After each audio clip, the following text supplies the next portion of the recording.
Today on Understanding Immigration, the ICE Fiscal Year 2021 report. Going through the report, I noticed that there was no mention of the 16,000 plus criminal aliens that they released back onto America's streets. It really confirms what we've known for a long time now, which is that ICE, CBP, and Border Patrol, all of these organizations are really held back by the policies that have been put in place by the Biden administration. Coming to you from Washington, D.C., you are now listening to FAIR's Understanding Immigration Podcast. Hello, and welcome back to another episode of FAIR's Understanding Immigration Podcast. This is Jason Pena, one of FAIR's researchers, and today I'm joined by Preston Hennekins, FAIR's Government Relations Manager. Today we're going to discuss the much-awaited report by U.S. Immigration and Customs Enforcement, also known as ICE. One of ICE's responsibilities is enforcing federal immigration law across the interior United States, such as conducting deportations of illegal aliens.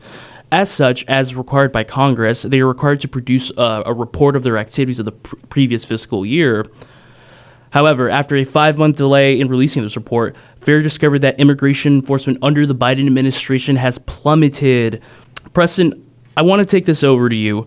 Was this report as our own report here at FAIR? Was it as bad as we predicted when we did our preliminary write-up last month? Yes, it was just as bad, and it really confirms what we've known for a long time now, which is that ICE, CBP, and Border Patrol, all of these organizations are really held back by the policies that have been put in place by the Biden administration. And ICE now releasing their removal report really shows that. Administrative arrests have drastically declined by 28% from those that were made in the previous fiscal year. And removals have absolutely plummeted. And for those of our listeners at home, removals is simply another word for deportation. So that's what we're talking about when we say removals. We only removed about 59,000 people compared to in fiscal year 2020 when we removed over 185,000. And I want to mention that most of those removals that we had in this fiscal year, so that 59,000, over 30,000 of those were actually during the final months of the Trump administration, because the fiscal year runs from September to October. So there's a bit of an overlap of a couple of months where Trump and his political appointees were still in control of ICE and in control of the policy there. And this is just going to have, we already know it's having an impact on the United States. We know people on the ground in the border states and in larger cities where illegal aliens are flocking to. We're seeing the consequences of this. We're seeing the impact on crime. We're seeing the impact on housing for these people, where you have tens of thousands of people that are in the United States. They're removable. They're not going anywhere. And this really shows that under President Biden and under DHS Secretary Alejandro Mayorkas, immigration enforcement has been eviscerated in this country. Absolutely, Preston. I want to go into detail a little bit about some of the statistics that were highlighted in the report. Well, maybe not highlighted, but we here at FAIR highlighted. So when we look at some serious felony offenses, we see that the apprehensions of criminal aliens that have these certain convictions have plummeted since FY 2020. Now, keep in mind, Preston, and to our audience as well, in FY 2020, ICE was hampered because of the COVID-19 pandemic, so it did change and stymie their operations, but nonetheless, they were able to get the job done of identifying and removing illegal aliens from the United States. But when we look at the stats here in FY 2021, we see an 18% decrease in homicide-related arrests of criminal aliens. We see a 22% decline for illegal aliens with sexual assault offenses, a 47% decline for assault-related arrests, 28% for robberies, and 35% for kidnapping. So clearly, despite the Biden administration and Alejandro Mayorkas saying, we're refocusing our priorities to tailor to very serious criminal aliens who have committed egregious offenses. But even when we look at the numbers, we're seeing that even in these very, very serious offenses that should not be taken lightly, even in those arenas, they've declined. Moreover, when going through the report, I noticed that there was no mention of the 16,000 plus criminal aliens that they released back onto America's streets. I don't know if you remember in the report, we highlighted that figure. Should probably go without saying why they don't want to highlight that data point. I also want to talk about, or also bring up the general transparency about immigration enforcement. So one of the operations that they highlighted was Operation Soar, and it was a sting that essentially targeted illegal alien sex offenders. And while we here at FAIR have no issue with those wide-scale enforcement operations targeting criminal aliens, it seems that that was the only operation that they conducted that we know of that scale. When we look at when we look at the other component of ICE, Homeland Security Investigations, or HSI, we see that there are 3 or 4 operations that they're bragging about and the successes. I'm not seeing that for ERO. I'm not seeing about hey, we nabbed X amount of offenders for armed robbery or carjacking or stuff like that. So even with that, they're obscuring certain details of their enforcement, or they may not be doing them to begin with. Yeah, no, I get the sense that they're not doing them to begin with. Although I also have a hard time believing that anyone who's a political appointee under Joe Biden at ICE is going to be celebrating the removal of illegal aliens. That just doesn't seem like something that really gets them excited. And I want to circle back to the convicted criminal data that you talked about. I want to emphasize for our listeners that these decreases, it doesn't mean that they're not happening. It just means that less and less people are being arrested, which is a huge cause for concern. And like you said, there is no mention of the 16,000 illegal aliens that were released by ICE. And that's to say nothing, because it's a different agency, but that's to say nothing of as well the thousands of people that are being released by Customs and Border Protection at the border. So this is becoming a big issue, and all of those people who are being released at the border are then going to be people that ICE will have to deal with in the future, for the most part, either by not showing up to their court hearing. Mm-hmm. Most of them will eventually be found to not have credible claims of asylum, and so they'll be illegally present in the United States, and that's ICE's purview. Right. And so it's just pouring gasoline on a fire from every angle of what we're seeing when it comes to immigration enforcement by the Biden administration. And really, this, again, goes back to specific policy decisions that were put in place by the Biden administration.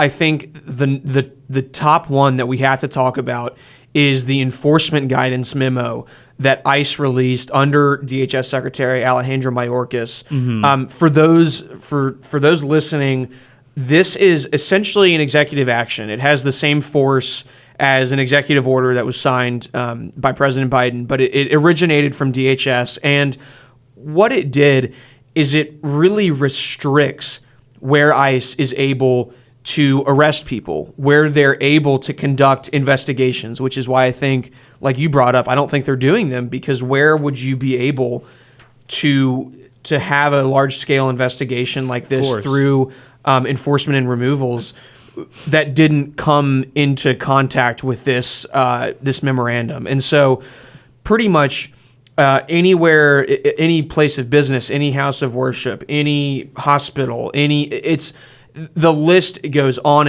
And I want to give a hat tip to the Center for Immigration Studies, which did an example of this in Washington, D.C. Right. And there's almost nowhere in the nation's capital where an illegal alien could be even questioned or detained by ICE. And think about that those policies are nationwide. Right. And so there are very few places where ICE is actually able to go in and detain and remove illegal aliens. And within that guidance as well, they framed it as, well, we're using ICE's limited resources to go after the worst of the worst when it comes to criminals. Fine, that's great. But you also have to recognize that there are scores of other people that are here that are committing not necessarily petty crimes, but crimes that are not necessarily child sex trafficking or murder we're Right. looking, there's and some of the crimes that we would think of as being particularly egregious, bodily assault, Right. robbery, these kinds of things are not classified as some of these higher tier crimes that ICE is supposed to instantly remove people for. And so for those listening at home, this is why it's such a big issue, is because there are people who under this memorandum are staying in the United States even though they've committed crimes. There are wide parts of this country where ICE is not even allowed to go in and conduct investigations. And it's shocking, and I don't get the sense that anyone in Biden's orbit, or particularly in the Department of Homeland Security, is seeing this as a problem. No, I don't think they are. I mean, to go back to what you were saying about these memorandums that essentially handcuff ICE from doing their jobs, it reminded me during the Obama administration where they had a memo, I believe it was called the Morton Memo, and that essentially placed guidelines for ICE conducting their operations and arrests. And basically what it said was, hey, we have limited resources. We're going to focus, the common phrase was deport felons, not families. Yeah. And even, we here at FAIR disagreed with that policy decision. But at the end of the day, it was nowhere near what it is today. I mean, we have safe spaces for illegal aliens where ICE cannot, as you said, come within a certain distance of them and be taken into custody. Even in the Morton Memo, we didn't have these guidelines saying like, okay, well, if the suspect is of a particular age, they have family, they have ties to community. No, I mean, now I can only imagine the bureaucratic nightmare that you have to go through, check all the boxes to make sure, okay, we can take this, we can use all of our time and resources or 24 hours to get this one individual into custody, so long as we're following it by the book. No, this is truly troubling. And what's also interesting as well is that when you look, as you mentioned, at the first 4 months of FY 2021, those were under the Trump administration. So again, while he was still in office, ICE was still doing their job in conducting and effectuating deportations. That said, I can only imagine what FY 2022 will bring when Biden's policies will be full throttle without stop. I honestly hope that the Biden administration reverses course on their immigration agenda. Yeah, and that's a good point to bring up. And if you look at a visualization of the data, of the removal data, you do see that in those first few months with Trump, it's largely a pretty stable number, right, where it had been historically for years. And then as soon as Biden gets in office, and as soon as these some of these decisions start, formulating and start getting into place with Mayorkas in DHS, you see them just plummet. And then also, it's interesting because if you look at the Customs and Border Protection apprehensions data, right, we see a very similar pattern where you see, the line is relatively the same for those months under Trump, and then as soon as Biden comes in, it skyrockets, and it's just going up and up. And that's obviously a different agency, but under the same department. But they show the same thing, and it's that Biden becoming president had a direct negative effect, right, on ICE arrests and ICE removals, and it had a very positive effect on apprehensions at the border, which positive is not a good thing. That means more people are coming to the border, and right, and why wouldn't they? Joe Biden spent his entire campaign talking about how he was going to amnesty every illegal alien in the country. Exactly. That is still something that, although there aren't the votes for it on Capitol Hill, everyone in the Biden administration would love to get that done today if they could. They just can't because of the political reality of a very tight margins in Congress. But it is nothing else. It is very clearly the Biden effect. Joe Biden is responsible for the numbers that we're seeing both in the ICE removals report and in the apprehension data that we're seeing from CBP. No. One thing I wanted to bring up is that we've been, and I know you recently wrote about this in your recent blog here, that the Biden administration plans on ending Title 42, which essentially allows Border Patrol to expeditiously deport illegal aliens over concerns of COVID-19, things of that nature. If they get rid of that, the border's wide open. We're only going to get more illegal aliens being released into the country, which later down the road is going to make ICE's job harder when there's an administration that allows them to go out there and arrest illegal aliens and have them removed.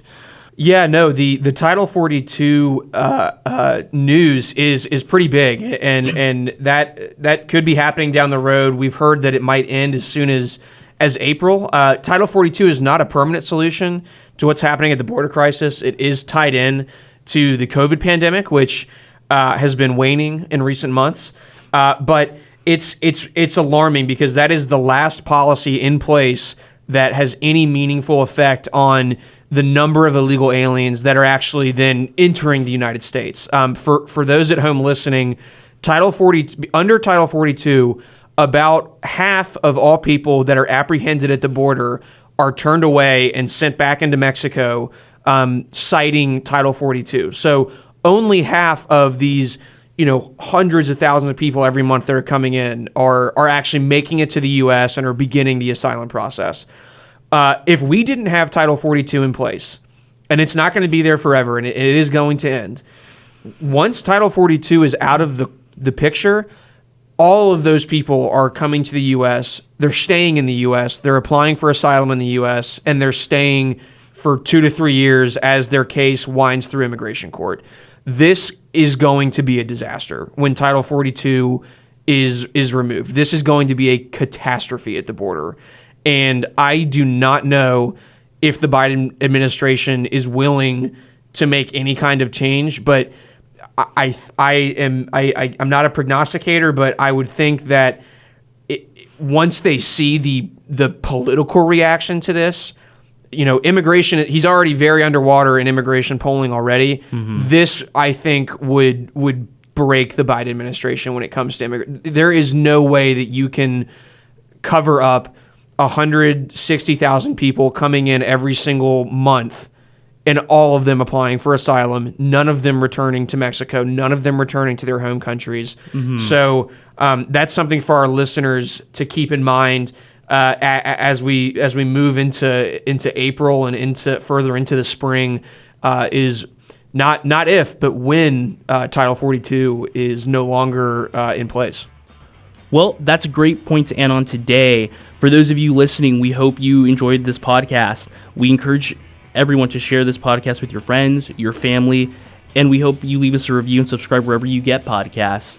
To learn more about FAIR, please visit our website, fairus.org. We're also available on Facebook and Twitter at FAIR Immigration. This has been Understanding Immigration, brought to you by FAIR.